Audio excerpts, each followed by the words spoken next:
Hello, my name is Greg Harradine. I'm a composer, and welcome to this episode of Good Art, Bad Art, where I discuss various songs, compositions, albums, and share my thoughts on whether they're good or not. On this episode, I'll be discussing the song 212 by Azealia Banks, suggested by Mark Alger. Thank you, Mark, for that suggestion. And Mark actually has sent me a short video, which I should be able to insert here. Hi Greg, firstly, really enjoying the Good Art, Bad Art series. Now the reason why I suggested 212 as a potential topic for a future episode is because I think it's fair to say it does divide opinion. On the one hand, it's explicit, it's raw, it's abrasive, which many would consider an example of bad art. However, some people praise it for those same reasons, and I'm curious to know, what do you think? Thank you for that, Mark.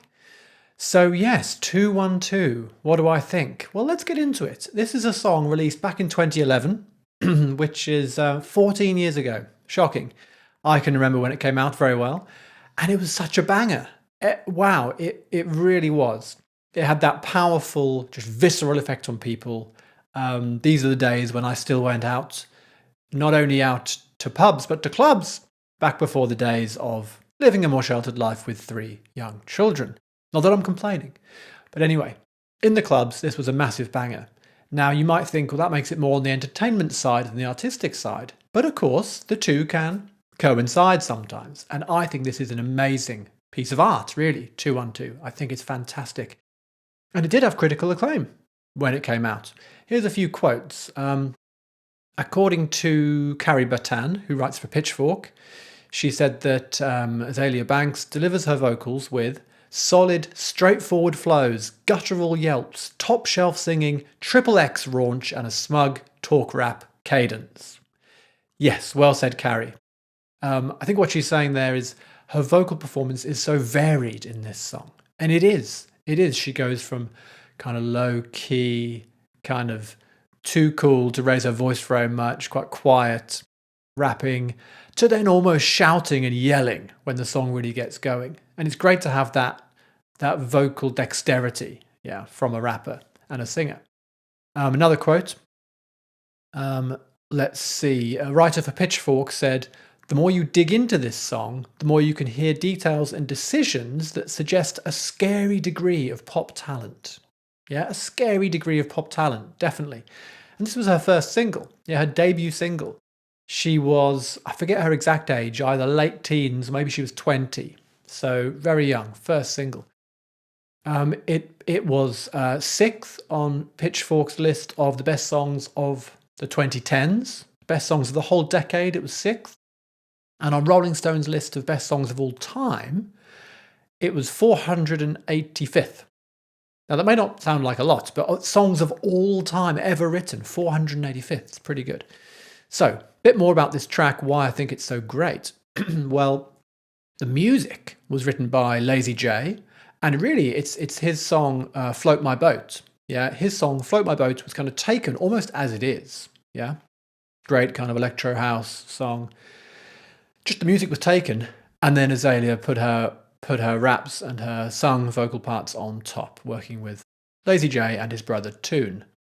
And what a great collaboration. It just fits so well. Yeah, the drums are fantastic.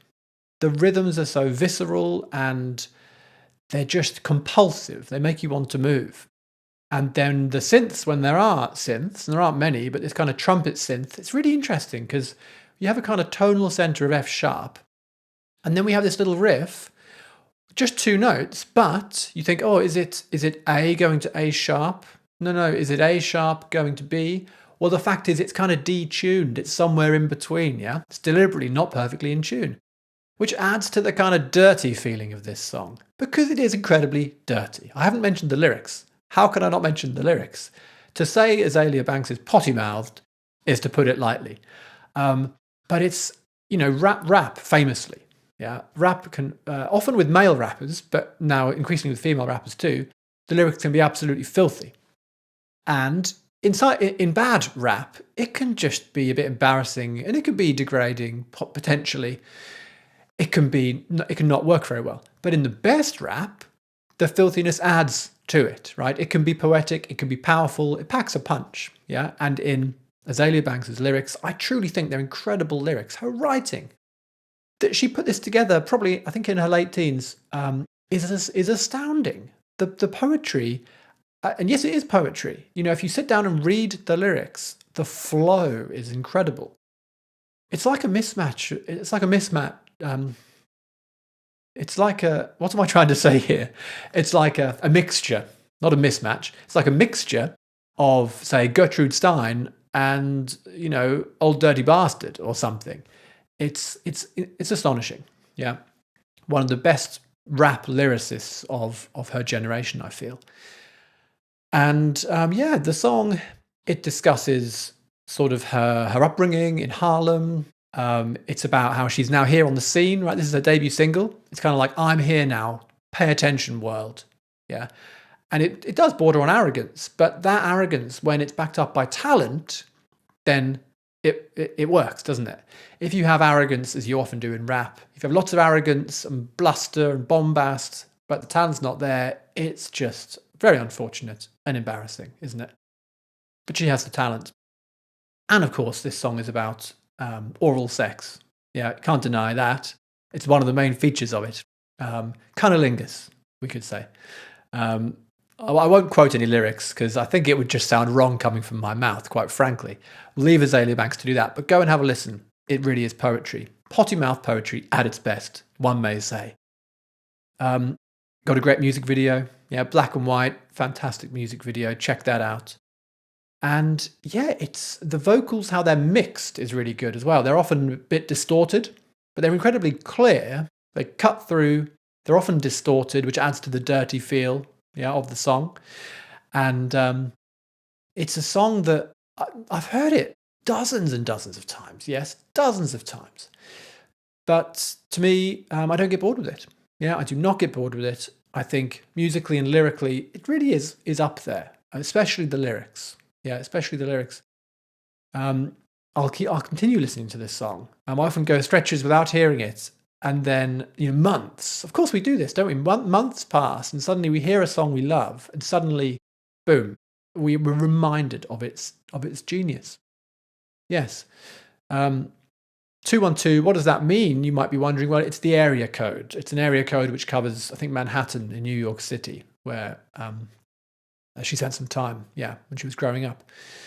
So thank you for watching. Yes, please let me know what I should look at next. As you can see, these videos are one take, no edits, and I love to hear from you. Yeah, so thanks again, Mark, for the suggestion. I've been Greg Harradine. Please subscribe, and I'll see you again next time. Goodbye.